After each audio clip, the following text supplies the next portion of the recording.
Página 203.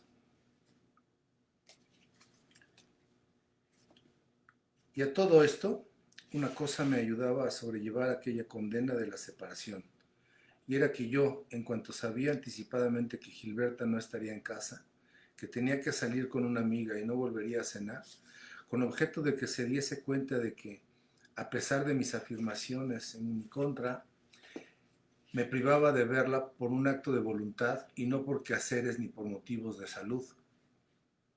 Iba a ver a la señora de Swan, que volvió a convertirse para mí en lo que fuera tiempo atrás, cuando yo no podía ver con facilidad a Gilberta y me marchaba a pasear los días que ella no iba a los Campos Elíseos por el paseo de las acacias.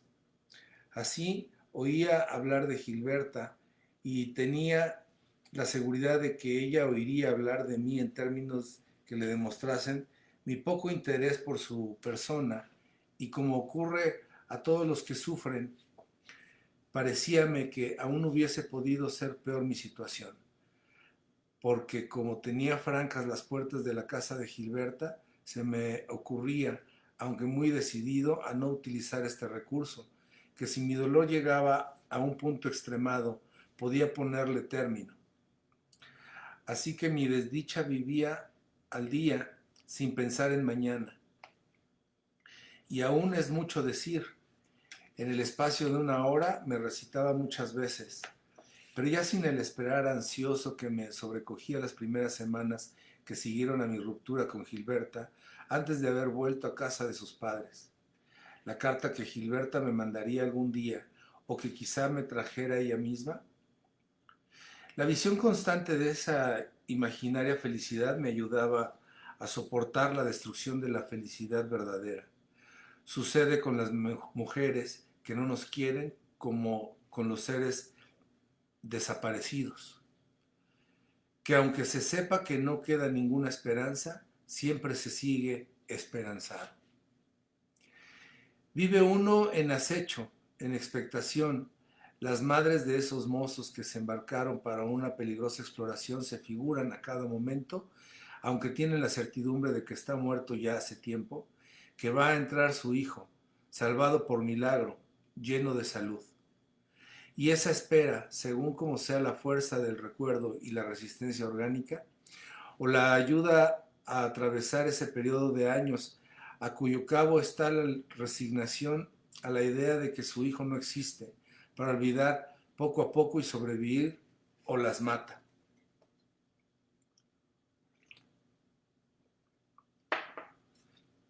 Además, mi pena me serviría un tanto de consuelo, porque yo creía que era beneficiosa para mi amor. Cada visita mía a la señora de Swan sin ver a Gilberta era un sufrimiento cruel, pero me daba yo cuenta de que así mejoraba el concepto que Gilberta tenía de mí.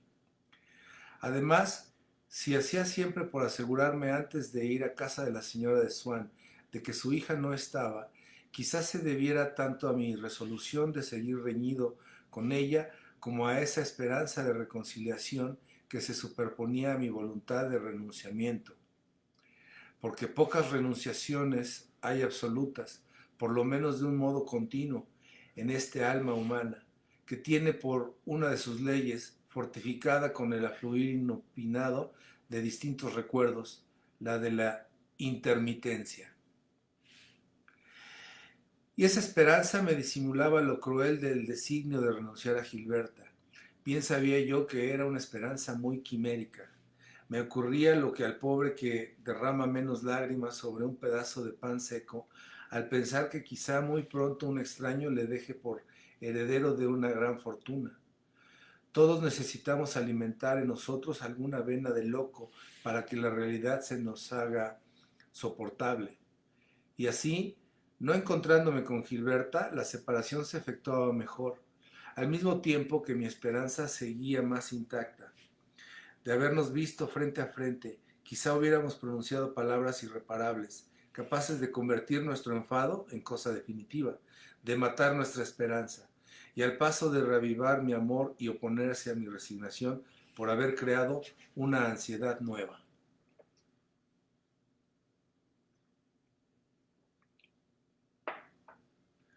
Tiempo atrás, mucho antes de que riñéramos, me había dicho la señora de Swan: está muy bien que venga usted a ver a Gilberta, pero también debía usted venir alguna vez a verme a mí, no mis días de gala, porque hay mucha gente, y se iba usted a aburrir, sino un día ordinario. Estoy en casa siempre a última hora. De modo que ahora, al ir a ver a la señora de Swan, obedecía yo aparentemente y con mucho retraso a un deseo que ella formulara, y a última hora, ya de noche, casi cuando mis padres se sentaban a la mesa, iba a hacer una visita a la señora de Swan, visita en la que no vería a Gilberta, aunque estuviese pensando en ella continuamente. En aquel barrio que entonces se consideraba como un extremo, de un París más oscuro que el de hoy, y que en aquella época ni siquiera en el centro tenía luz eléctrica en las calles y muy pocas en las casas. Las lámparas de un salón del piso bajo o de un entresuelo poco elevado, correspondiente a las habitaciones donde solía recibir la señora de Swan, bastaban para iluminar la vía pública y atraían la atención del transeúnte, que atribuía a esa claridad como a su causa aparente y velada la presencia ante la puerta de elegantes cupés. El viandante se figuraba, y no sin cierta emoción, que había ocurrido alguna modificación en esa misteriosa causa al ver que uno de los coches se ponía en movimiento, pero no era nada. El cochero, temeroso de que los caballos se enfriaran, los hacía ir y venir de cuando en paseos doblemente impresionantes, porque las llantas de goma ofrecían un fondo de silencio al patear de los caballos, que sobre él se destacaba más distinto y explícito. El jardín de invierno, que por aquellos años solía ver el transeúnte en muchas calles, no tratándose de pisos muy altos, ya no se conserva más que en los heliograbados de los libros de regalo de P. J. Stahl. Allí, en contraste con los raros ornamentos de flores de un salón actual estilo Luis XVI, solo una rosa de lirio del Japón en un búcaro de cristal, con angosto cuello, en donde no cabe otra flor, parece que con su profusión de plantas caseras de aquella época y con la falta absoluta de estilización en el modo de colocarlas, responde en los amos de la casa más bien que a una fría preocupación por un decorado muerto, a una pasión deliciosa y viva por la botánica. Y ese lugar de las casas de entonces hacía pensar, aunque más grande, en esos invernáculos de juguete admirados el Día de Reyes, a la luz de la lámpara, porque los niños no han tenido paciencia para esperar la del día.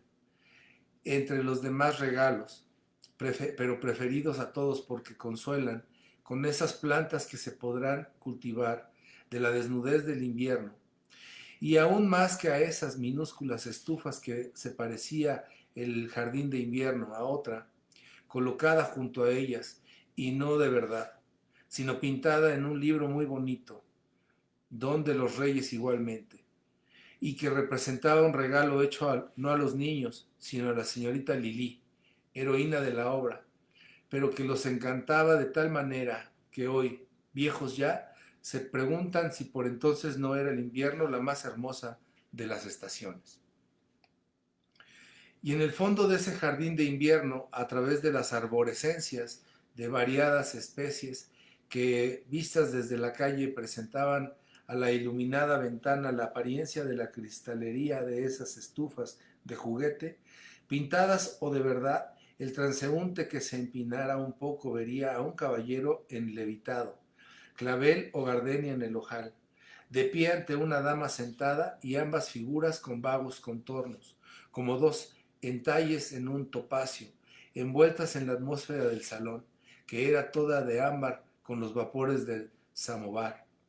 Reciente importación en aquella época, esos vapores que hoy quizá siguen existiendo, pero que el hábito ya no nos deja ver. La señora de Swan daba mucha importancia a ese té y creía hacer gala de originalidad y de seducción siempre que decía a un hombre: estoy en casa todos los días a última hora, venga a tomar el té. Así que acompañaba con fina y cariñosa sonrisa aquellas palabras, pronunciadas con momentáneo acento inglés y que el interlocutor acogía muy seriamente, saludando con aire grave, como si se tratase de algo importante y raro que impusiera deferencia y reclamara atención. A más de las antedichas, había otra razón para que las flores tuviesen algo más que un carácter de ornamentación en el salón de la señora de Swann, razón basada no en la época aquella, sino en el género de vida que antes llevara Odette. Una gran cocotte, como lo fue ella, vive en gran parte para sus amantes, es decir, en su casa, lo cual puede llevarla a vivir para sí misma. Las cosas que se ven en casa de una mujer honrada y que para ésta tienen también su importancia, son para una cocotte las más importantes de todas. El punto culminante de su jornada no es el momento de ponerse un traje para agrado de la gente, sino el de quitársele para agrado de un hombre. Tan elegante tiene que estar en bata como en camisa de dormir o en traje de calle. Otras mujeres ostentan sus alhajas, pero ella vive en la intimidad de sus perlas. Y ese género de vida impone la obligación de un lujo secreto y por consiguiente casi desinteresado al que se acaba por tomar cariño. Lujo que la señora de Swann extendía a las flores. Siempre había junto a su sillón una gran copa toda llena de violetas de Parma o de margaritas deshojadas en agua, que a la persona que llegaba a visitarla se le figuraba indicio de una ocupación favorita e ininterrumpida, como hubiese sido una taza de té que estuviera bebiendo ella sola, por gusto. De una ocupación aún más íntima y misteriosa, tanto que le daba ganas de excusarse al ver aquellas flores, como si hubiese visto el título del libro abierto, revelador de la reciente lectura, en la que acaso seguía pensando Odette.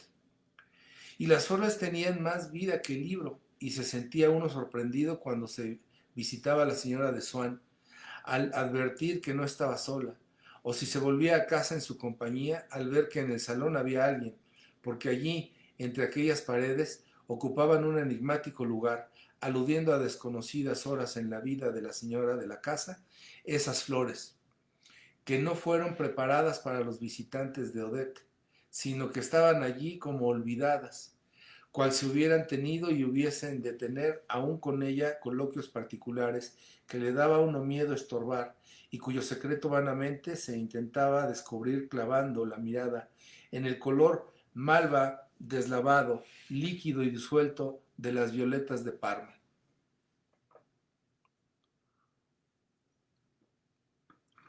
Desde últimos de octubre, Odette procuraba estar en casa con la mayor regularidad posible a la hora del té, que por entonces se denominaba aún 5 o'clock tea, porque había oído decir, y le gustaba repetirlo, que la señora de Verdugan logró formar una tertulia en su salón por la seguridad que tenía de encontrarla siempre en su casa a la misma hora, y se imaginaba ella que también tenía su salón del mismo linaje, pero más libre, senza rigore, como solía decir, y de ese modo se consideraba como una especie de señorita de L'Espinasse, fundadora de un salón rival del de la Rue de France, a la que logró quitar el grupo de hombres más agradables, especialmente Swann, el cual, según una versión de su esposa, que pudo hacer tragar a los amigos nuevos, ignorantes de lo pasado, pero que no se tragó ella, le había seguido en su secesión y retirada del salón de los Bertrand. Pero representamos y repasamos tantas veces delante de la gente papeles favoritos que llegamos a referirnos a su ficticio testimonio mucho mejor que al de una realidad completamente olvidada. Los días que Odette no había salido recibía en bata de crespón de China, del blancor de las primeras nieves, o en uno de esos trajes encañonados de muselina de seda que parecen un montón de pétalos rosa o blancos y que hoy se consideran muy erróneamente poco apropiados para el invierno. Porque con esas telas ligeras y esos tiernos colores, las mujeres, en los caldeados salones de entonces, bien protegidos por los cortinones y que los novelistas mundanos de la época calificaban, en el colmo de la elegancia, de delicadamente forrados. Tenían el aspecto friolero de aquellas rosas que podrían vivir junto a ellas, a pesar del invierno, desnudas y encarnadas como en la primavera. Y como las alfombras apagaban todo sonido y la dueña de la casa se sentaba en un rincón, resultaba que apenas si daba cuenta de la entrada de una visita, como hoy ocurre, y seguía leyendo cuando uno estaba ya delante de ella, con lo cual se acrecía esa impresión novelesca, ese encanto como de secreto sorprendido, que aún hoy encontramos en el recuerdo de esos trajes, ya por entonces pasados de moda, y que la señora de Swann fue quizá la única en no abandonar. Trajes que nos dan la idea de que la mujer que los llevaba, debía de ser una heroína de novela, porque no los hemos visto, la mayor parte de nosotros, más que en algunas novelas de Henry Greville. Odette tenía en su salón a principios de invierno crisantemos enormes y de variados colores, como los que Swann veía antaño únicamente en casa de su querida. Mi admiración hacia esas flores, en aquellas tristes visitas más a la señora de Swann, cuando por causa de mi pena había vuelto a aparecérseme con toda su misteriosa poesía de madre de esa Gilberta, a la que diría a la mañana siguiente: tu amigo ha estado a verme. Provenía indudablemente de que, por ser de color rosa pálido, como la seda Luis XIV de los sillones, de blancor de nieve como sus batas de crespón de China, o de rojo metálico como el samovar, superponían al decorado del salón otro suplementario, de coloridos tan ricos y refinados, pero de decorado vivo, que sólo habría de durar unos días. Pero me emocionaban esos crisantemos porque ya no eran tan efímeros y de tan escasa duración si se los comparaba a aquellas tonalidades rosadas y cobrizas que el sol poniente exalta con tanta pompa en la bruma de los atardeceres de noviembre. Esos tonos que veía yo extinguirse en el cielo un momento antes de entrar en casa de la señora de Swann, para volverlos a encontrar prolongados y traspuestos en la encendida paleta de las flores, como fuegos arrancados por una gran coloriza a la inestabilidad de la atmósfera y del sol para que sirvan de adorno a una morada humana. Invitábanme aquellos crisantemos, a pesar de toda mi tristeza, a saborear ávidamente durante aquella hora del té los breves placeres de noviembre, y hacía brillar ante mi alma el íntimo y misterioso esplendor de esos goces, por más que no era precisamente en la conversación donde se lograban esos placeres, ni mucho menos. Aunque ya fuese tarde, la señora de Swann decía con tono cariñoso a todo el mundo, hasta a la señora de Cottard: no, todavía es temprano, no se fíe usted del reloj, no va bien, no tiene usted nada que hacer. Y ofrecía otro pastelillo a la señora del profesor, que no había soltado de la mano su tarjetero. No sabe una cómo marcharse de esta casa, decía la señora de Bontemps a Odette, mientras que la esposa de Cottard, sorprendida al ver formulada su propia impresión en aquellas palabras, exclamaba: eso mismo es lo que a mí se me ocurre, con el poco calet que Dios me ha dado. Y la probaban unos caballeros del jockey, que se confundieran en saludos, colmados por tanto honor, cuando la señora de Swann les presentó a esa damita burguesa, no muy amable, que permanecía ante los brillantes amigos de Odette en una actitud de reserva, ya que no de defensiva, según solía decir, porque siempre usaba un lenguaje noble hasta para las más sencillas cosas. Parece que no, y hace ya 3 miércoles que me falta usted a su palabra, decía la señora de Swann a la de Cottard. Es verdad, Odette, hace ya siglos, eternidades, que no nos vemos. Ya ve usted que me declaro culpable, pero sepa usted, añadía con tono pudibundo y vago, porque aunque mujer de médico, no se atrevía a hablar ni perífrasis de reumas o de cólicos nefríticos, que he estado bastante fastidiada. Cada cual tiene lo suyo. Además, ha habido crisis en mi servidumbre masculina. No es que esté yo muy poseída de mi autoridad, pero no he tenido más remedio, para dar ejemplo, que despedir a mi batel, que por cierto me parece que ya andaba buscando otra colocación más lucrativa. Pero esa despedida por poco acarrea la dimisión de todo el ministerio. Mi doncella no quería quedarse tampoco y ha habido escenas homéricas, pero yo no he abandonado el timón y me ha dado una pequeña lección de cosas que no echaré en saco roto. La estoy a usted aburriendo con esos cuentos de criados, pero usted sabe también como yo el conflicto que supone tener que modificar el personal doméstico. ¿Qué? ¿No veremos a su encantadora hija? Preguntaba luego.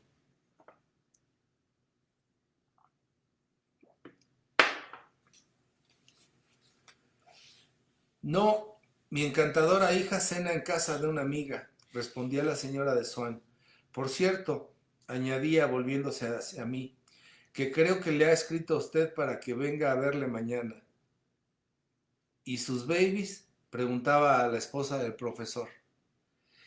Y yo ya respiraba a mis anchas las palabras de la señora de Swan, que me indicaban que podría ver a Gilberta cuando yo quisiera, me hacían aquel bien que yo vine precisamente a buscar, causa de que me fueran tan necesarias las visitas a Odette en aquellos tiempos. No, le escribiré esta noche unas líneas. Gilberta y yo ya no podemos vernos, añadía yo, como atribuyendo la separación a una causa misteriosa, con lo cual conservaba aún una ilusión de amor, ilusión alimentada a sí mismo por la manera tan cariñosa con que hablábamos el uno del otro. Le quiere muchísimo, ¿sabe usted? Me decía la señora de Swan. ¿De veras no va usted a venir mañana? Y de pronto me entraba una alegría muy grande porque acababa de decirme para mi fuero interno.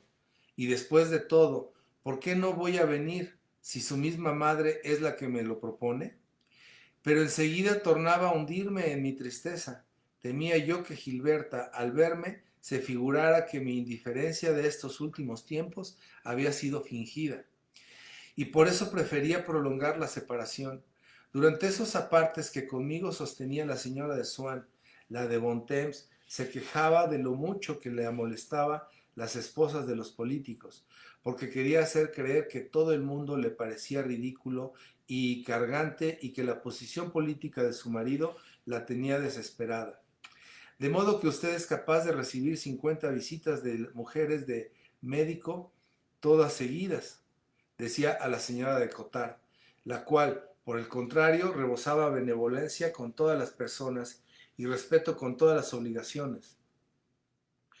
Pues sí que tiene usted mérito. Yo, en el ministerio, claro, no tengo más remedio, naturalmente. Pues no puedo dominarme y muchas veces me río de esas señoras empleadas. Y a mi sobrina Albertina le pasa lo mismo que a mí. No sabe usted lo descarada que es esa chiquilla.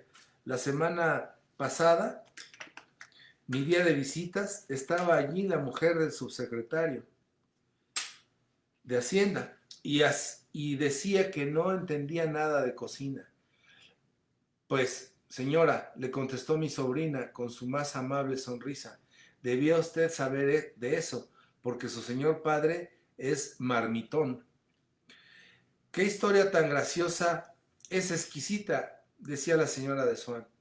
Usted debía tener, por lo menos para los días de consulta del doctor, su pequeño home, con flores, con libros, con las cosas que a usted le agradan, aconsejaba Odette a la señora de Cotard, mientras seguía la de Bontemps.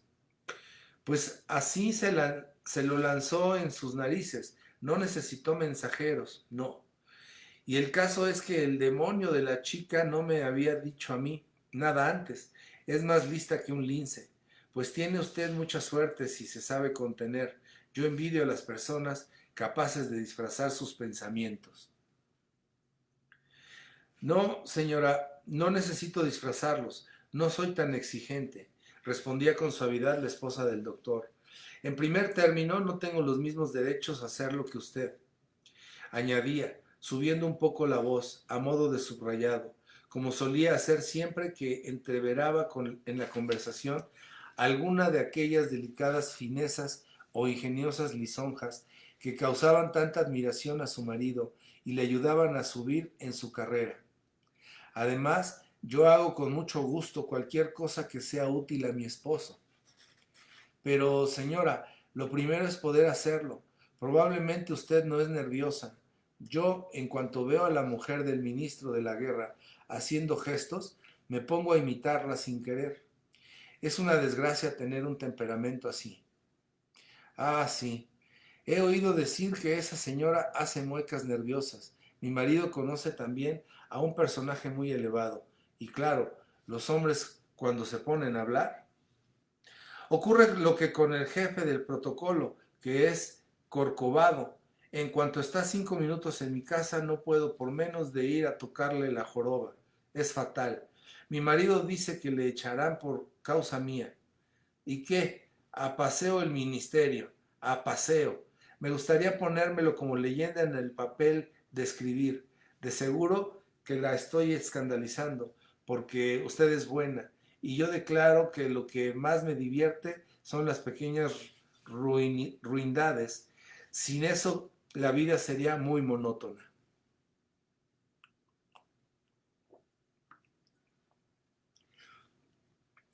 Y seguía hablando continuamente del ministerio como si fuese el Olimpo.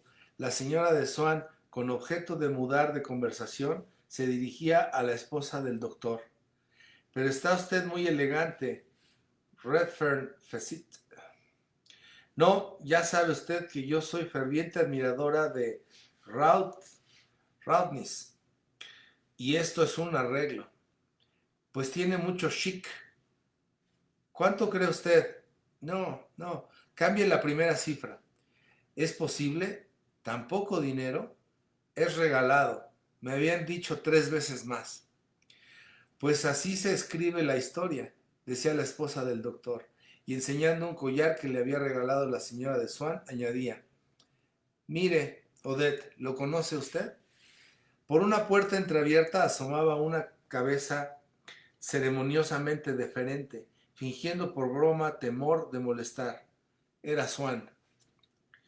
Odette, el príncipe de Agrigento, que está conmigo en mi despacho, pregunta si puede venir a ponerse a tus pies. ¿Qué le digo?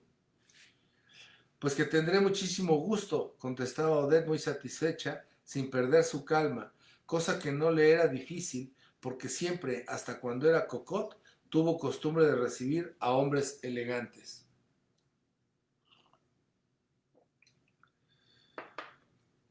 Swan se marchaba a comunicar el permiso al príncipe y volvía con éste a la habitación de Odette, excepto en el caso de que mientras tanto hubiese entrado la señora de Verdurin. Cuando se casó con Odette, la rogó que dejara de frecuentar el clan. Tenía muchas razones para ello, y aun de no haberlas tenido, habríale hecho por obediencia a esa ley de ingratitud, que no tiene excepciones y que pone de relieve o bien la imprevisión o bien el desinterés de todos los surcidores de voluntades. Lo único que permitió a Odette fue que cambiara 2 visitas al año con la señora de Verdurán, y aún parecía eso mucho a algunos fieles, indignados de la injuria hecha a la patrona, que estuvo tratando tantos años a Odette y hasta a Swan como los niños mimados de la casa, porque en el clan, aunque había algunos falsos fieles que desertaban determinadas noches para ir, sin decir una palabra, a casa de Odette, llevando preparada la disculpa, por si acaso eran descubiertos, de que los movía la curiosidad de ver a Bergot, por más que la patrona sostenía que Bergot no solía ir a casa de los Swan y que carecía de todo talento, lo cual no era obstáculo para que procurase atraérselo. Aún quedan algunos extremistas, los cuales, por ignorar esas conveniencias particulares que suelen apartar a las personas de actitudes extremas en que a uno le gustaría verlas para molestar a alguien, deseaba, sin lograrlo, que la señora de Verdurán rompiera toda relación con Odette y que ésta no pudiese darse el gusto de decir, Desde el cisma vamos muy poco a casa de la patrona. Se podía ir cuando mi marido estaba soltero, pero para un matrimonio ya no es tan fácil. Swan, para decir verdad, no puede tragar a la Verdurán y no le agradaría que la visitara a menudo. Y yo, claro, esposa fiel. Swan acompañaba a su esposa la noche que iba a casa de los Verdurán, pero hacía por no estar presente cuando la patrona devolvía su visita a Odette. De modo que si la señora de Verdurán estaba en el salón, el príncipe de Agrigento era el único que entraba, el único presentado por Odette, que prefería que la señora de Berturán no oyese nombres insignificantes y que al ver muchas caras desconocidas se figurase que estaba entre notabilidades aristocráticas. El cálculo estaba muy bien hecho, porque aquella noche decía la patrona a su marido con gesto de asco: ¡qué casa! Estaba allí toda la flor y nata de la reacción. Odette vivía en una ilusión inversa con respecto a la señora de Verdurán, y no es porque la tertulia de esta última hubiese ni siquiera empezado a convertirse en lo que más tarde veremos que llegó a ser. La señora de Verdurán no estaba aún ni en el periodo de incubación en que se suspenden las grandes fiestas, porque los raros elementos brillantes de reciente adquisición se ahogarían entre tanta turba, y se prefiere esperar a que el poder generador de 10 justos que fue posible conquistar produzca 70 veces más. Al igual de lo que Odette haría poco después, lo que se proponía como objetivo la señora de Verdurán era el gran mundo, pero sus zonas de ataque eran tan limitadas y tan distantes de aquellas otras por donde Odette tenía alguna probabilidad de romper la línea enemiga y llegar a resultados idénticos a los ideales de su amiga, que la señora de Swan vivía en la más absoluta ignorancia de los planes elaborados por la patrona. Cuando alguien le hablaba de la Verdurán calificándola de snob, Odette, con la mejor buena fe del mundo, se echaba a reír y decía: no, todo lo contrario. En primer término, le faltan elementos, no conoce a nadie, y además hay que hacerle la justicia de decir que es porque lo prefiere así. Lo que le gusta son sus miércoles con gente de conversación agradable. Y en secreto envidiaba a la señora de Verdurán, aunque no dejaba de tener cierta esperanza de haberlas aprendido ella también en aquella magnífica escuela. Esas artes que la patrona juzgaba tan importantes, aunque no sirvan más que para dar matiz a lo inexistente, para modelar el vacío, y sean, hablando con propiedad, las artes de la nada. El arte del ama de casa que sabe manejar a sus invitados, reunir, formar grupos, poner a uno en primer término, desaparecer y servir de enlace.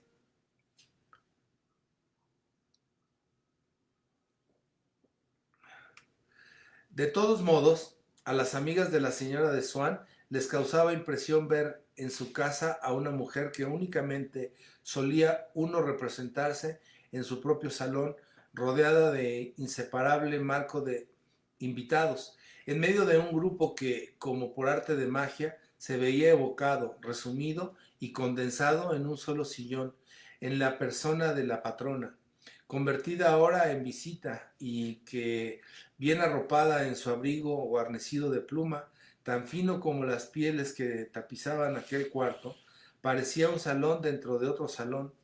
Las señoras más tímidas querían retirarse por discreción y decían, empleando el plural, como cuando se quiere dar a entender que más vale no cansar a la convaleciente que se ha levantado por vez primera ese día: Odette, vamos a dejar a usted. La señora de Cottard inspiraba envidia porque la patrona le llamaba por su nombre de pila.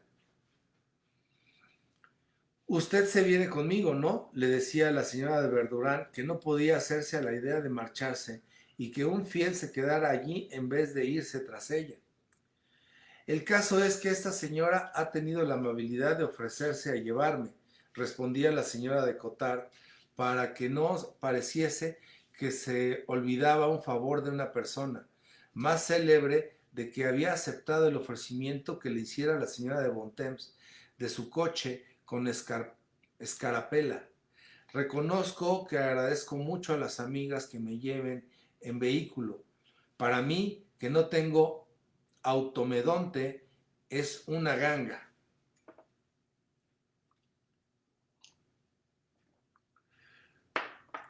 Sobre todo, respondía la patrona, sin atreverse a objetar nada, porque trataba un poco a la de Bontemps y acababa de invitarla a sus miércoles, aquí en casa de la señora de Crecy, que está tan distante de la de usted. Dios mío, no podré nunca decir la señora de Swan. En el clan pasaba por broma entre las personas de poco ingenio, al aparentar que les era imposible acostumbrarse a llamar a Odette la señora de Swan. Estaba uno tan hecho a decir la señora de Crecy que he estado a punto de equivocarme. Pero la patrona, cuando hablaba con Odette, no estaba a punto de equivocarse, sino que se equivocaba adrede. Odette, ¿no le da a usted miedo vivir en un barrio tan extraviado? Yo, por la noche, no volvería muy tranquila a casa. Y luego tan húmedo. No le debe de sentar muy bien a su marido para el eczema. ¿Y no tiene usted ratones? No, por Dios, qué horror. Ah, menos mal, me habían dicho eso. Y me alegro de saber que no es verdad, porque les tengo mucho miedo y no hubiese vuelto por aquí. Bueno, hasta la vista, mi querida Odette. Ya sabe usted el gusto que tengo siempre en verla. Y al salir, cuando Odette se había levantado a acompañarla hasta la puerta, le decía, no sabe usted arreglar los crisantemos. Son flores japonesas y hay que colocarlas como los japoneses. Yo no soy del parecer de la señora de Verdurán, aunque para mí sea en todo la ley de los profetas. A mí me parece que no hay nadie como usted para dar con esos crisantemos tan hermosos o tan hermosas, como dicen ahora, declaraba la señora del doctor cuando ya se había cerrado la puerta tras la patrona. Es que esta querida señora de Verdurán no siempre se muestra muy benévola con las flores de los demás, respondía suavemente Odette. ¿A quién se dedica usted ahora para las flores? Preguntaba la señora de Cottard, con objeto de que no se prolongaran las críticas dirigidas a la patrona. Le Maitre. Confieso que tenía hace unos días delante de su casa una planta grande, color rosa bonito, que no pude por menos de hacer una locura. Pero se negó, por pudor, a dar detalles concretos del precio de la planta, y dijo tan solo que el profesor, a pesar de no tener el genio pronto, echó las campanas a vuelo y le dijo que no sabía lo que vale el dinero. No, mi florista oficial es de Bach. También es el mío, pero confieso que algunas veces le soy infiel con la homage, la, la jaum. Ah, con que le engaña usted con la jaum, la shaum. Ya se lo diré, respondía Odette, que hacía por tener gracia y por llevar la batuta de la conversación en su casa, donde se sentía más a sus anchas que en el clan. Además, la Auchan se está poniendo muy caro, precios altísimos, sabe usted, verdaderamente inconvenientes, añadía riéndose. Entre tanto, la señora de Bontemps, que había dicho 100 veces que no quería ir a casa de los Verdurán, encantada porque le habían invitado a los miércoles, estaba calculando cómo debía arreglárselas para poder ir el mayor número de veces posible. No sabía que la señora Verdurán quería que no se faltase ninguna semana. Además, era de esas personas poco solicitadas que cuando se ven convidadas por una señora de casa a reuniones de serie, no van a ellas como el que sabe que siempre cae bien, es decir, siempre que tenga un momento libre y ganas de salir, sino que al contrario, se privan, por ejemplo, de asistir a la primera y a la tercera, figurándose que se notará su ausencia, y se reservan para la segunda y la cuarta, a no ser que se enteren de que la tercera estará muy brillante, y sigan entonces en un orden inverso, alegando que, desgraciadamente, los otros días los tenían ya comprometidos. Y la señora de Bontemps, que era de esas, echaba cuentas de los miércoles que quedaban hasta la Pascua de abril y calculaba cómo se las arreglaría para ir algún miércoles más sin que pareciese que se imponía. Contaba con que la señora de Cottard, a la que iba a dejar en su casa, le daría algunos detalles. Pero, por Dios, señora, ¿se levanta usted ya? Está muy mal eso de dar la señal de desbandada. Además, me debe usted una compensación por no haber venido el jueves pasado. Vamos, siéntese usted un rato más. Ya no le queda a usted tiempo para hacer ninguna visita antes de cenar. ¿Qué no se deja usted rendir a la tentación? Decía la señora de Swann ofreciéndole un plato de pasteles. Ya sabe usted que no son del todo malas estas porquerías. La cara no dice nada, pero pruébelas usted y ya me dirá.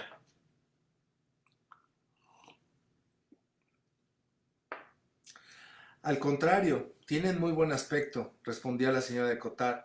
Lo que es en su casa de usted, nunca faltan vituallas. No hay que preguntar la marca de fábrica. Usted lo manda traer todo de Rebatet. Yo soy más ecléctica. Para las pastas y las golosinas voy muchas veces a Bourbonnais, aunque reconozco que no sabe lo que es un helado. Para helados, bavaroises y sorbetes. Rebatet es el gran artista. Como diría mi marido, el nec plus ultra. No, esto está hecho en casa. ¿De veras que no quiere usted?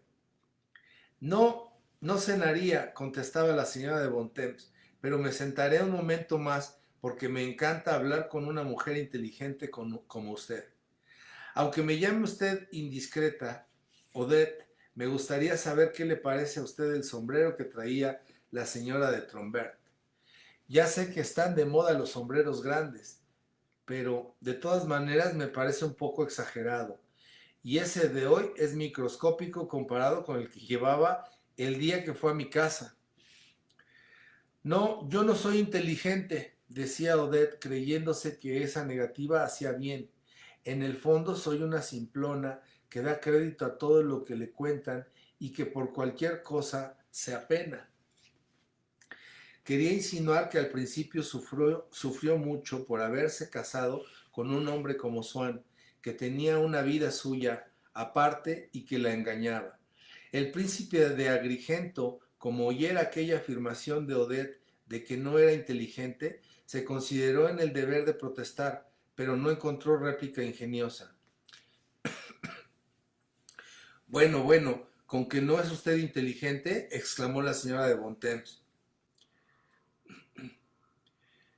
Y el príncipe, agarrándose a ese cabo, es verdad, yo estaba pensando que había oído eso, pero se me figuró que entendí mal. No, es de veras, en el fondo soy una burguesa que le choca todo, con muchos prejuicios, que vive metida en un rincón y sobre todo muy ignorante. Y añadía, para preguntar por el barón de Charlus, ¿no ha visto usted al querido baronet? ¿Cómo? ¿Usted ignorante? Entonces, ¿qué me dice usted de las señoras del mundo oficial, de todas esas mujeres de excelencias que no saben hablar más que de trapos? Mire usted, señora, no hace aún 8 días hablé de Lohengrin a la ministra de Instrucción Pública y me dijo, sí, la última revista de Folies Bergères dicen que es divertidísima. ¿Y qué quiere usted, señora? Cuando se oyen cosas así, yo ardo de ira. Me dieron ganas de pegarle, porque yo también gasto mi genio. ¿No es verdad que tengo razón, caballero?, decía volviéndose hacia mí. Mire usted, le respondía a la señora de Cottard, yo creo que se puede dispensar a una persona que conteste un poco a tuertas cuando se le hace una pregunta así de pronto, sin más ni más. Yo lo digo porque conozco el caso de la señora de Verdurán. Conozco el caso. La señora de Verdurán tiene también por costumbre ponerme el puñal al pecho. Y a propósito de la señora de Verdurán, preguntaba la señora de Bontemps, ¿sabe usted quién habrá en su casa el miércoles?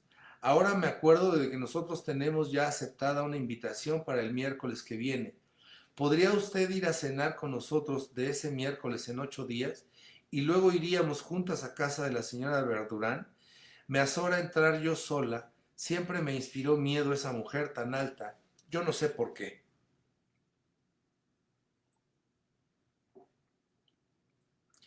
Yo se lo diré a usted, respondía la esposa del doctor. Lo que a usted le asusta es su voz. ¿Qué quiere usted? No es fácil encontrar voces tan bonitas como la de Odette. Pero todo es cosa de acostumbrarse y enseguida se rompe el hielo, como dice el ama, porque en el fondo es muy amable. Claro que comprendo perfectamente su sensación de usted, porque nunca agrada verse en país extraño. Podía usted venir también a cenar con nosotros y luego iríamos todos juntos a verduranizar. Y aunque la patrona me ponga mal gesto por eso y no me vuelva a invitar, esa noche nos la pasamos allí, ya allí los tres, hablando entre nosotras, y para mí será lo más entretenido. Afirmación esta que no debía de ser muy verídica, porque la señora de Bontemps preguntaba, ¿quién cree usted que habrá el miércoles de la otra semana? ¿Qué ocurrirá? No habrá mucha gente, ¿eh? Yo, desde luego, no voy. No haremos más que una breve aparición el último miércoles. Si le es a usted igual esperar hasta entonces, decía Odette. Pero semejante proposición de aplazamiento, al parecer, no sedujo por completo a la señora de Bontemps. Aunque los miércoles, perdón, aunque los méritos de ingenio y elegancia de un salón estén más bien en razón inversa que sigue directa, no hay más remedio que creer, puesto que Swann juzgaba persona agradable a la señora de Bontemps, que cuando se acepta cierto descenso en la escala social, se exige ya mucho menos a la gente con quien se resigna uno gustoso a tratarse, tanto en cuanto a ingenio como en cuanto a otras cualidades. Y de ser esto verdad, los hombres deben ver, igual que los pueblos, cómo va desapareciendo su cultura y hasta su idioma al tiempo que desaparece su independencia. Semejante debilidad da, entre otros resultados, el de agravar esa tendencia, tan usual en cuanto se tiene cierta edad, a considerar agradables las palabras que lisonjeen nuestro modo de pensar y nuestras aficiones y que nos animen a seguirlas. Esa edad en que un gran artista prefiere al trato de genios originales el de sus discípulos, que solo tienen de común con él la letra de su doctrina, pero que le escuchan y le inciensan. Esa edad en que una mujer o un hombre de valer que viven consagrados a un amor disputan por la persona más inteligente de una reunión a aquella que, aunque en realidad sea inferior, les mostró con una frase que sabe comprender y aprobar una existencia dedicada a la galantería, lisonjeando de ese modo la tendencia voluptuosa del enamorado o de la querida. Y esa era la edad en que Swann, en la parte que llegó a tener de marido de Odette, se complacía oyendo decir a la señora de Bontemps que es ridículo no recibir en su casa más que duquesas, de lo cual deducía, al contrario de lo que hubiese hecho antaño en casa de los Verdurán, que era una mujer buena y graciosa, nada snob, y en contarle cuentos que le hacían retorcerse de risa, porque no los conocía y además porque cogía el chiste pronto y le gustaba adular y divertirse con su propio regocijo. De manera que al doctor no le vuelven las flores tan loco como a usted, preguntaba Odette a la señora de Cottard. Ya sabe usted que mi marido es un sabio, moderado en todo, aunque no tiene una pasión. Aunque no, tiene una pasión. ¿Cuál, señora? Interrogaba la de Bontemps, ardiéndole los ojos de malicia, de alegría y de curiosidad. Y la esposa del doctor respondía con toda sencillez, la lectura. Ah, es una pasión muy tranquilizadora en un marido, exclamaba la señora de Bontemps, conteniendo una risita satánica, cuando está en su libro. Pero eso no es para asustar, señora. Sí, por la vista. Y me voy a buscar a mi marido. Odette, volveré a llamar a su puerta la semana que viene. Y a propósito de ver, Me han dicho que la casa nueva que acaba de comprar la señora Verdurán tiene alumbrado eléctrico. No me lo ha dicho mi policía particular. No, lo sé por el mismo electricista, por Mildé. Ya ven ustedes que cito autores. Habrá luz eléctrica hasta en las alcobas, con pantallas para tamizar la luz.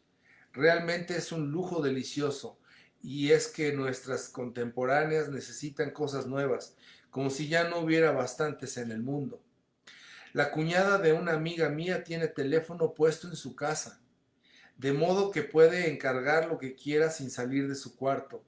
Confieso que he intrigado indignamente para que me dejaran ir a hablar un día delante del aparato.